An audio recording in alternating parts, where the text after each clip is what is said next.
If you are using Windows computer, then it's very easy to identify whether you are using SSD or regular hard disk.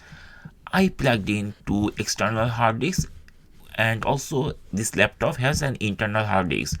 Let's see how we can check whether these or any of these has SSD or regular hard disk. So let's see how we can do this graphically. At first, we need to click on the start menu or search. Anything is fine. Once you click here, it will bring like this. Now start typing disk, only this, and here you'll see defragment and optimized drives are there. Just click from here, and very shortly it will open on window where you can easily check whether those are SSD or regular hard disks. So here it is showing all the drive. See here we have 6 drives, so all drives are there, 1 2 3 4 5 6. So now you can easily understand whether those are regular hard disks or SSD.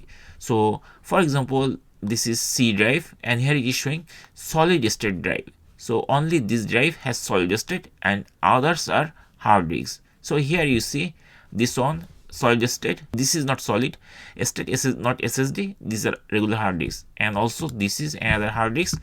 So this one backup plus, this is also regular hard disk, it's not SSD. So if it is SSD, then you will find here very easily you can check that whether it is written SSD or hard disk. SSD means solid state drive, and that's it. In this way you can easily understand whether that hard disk is SSD or regular hard disk on your Windows computer. Once you finish checking, then you can close this thing.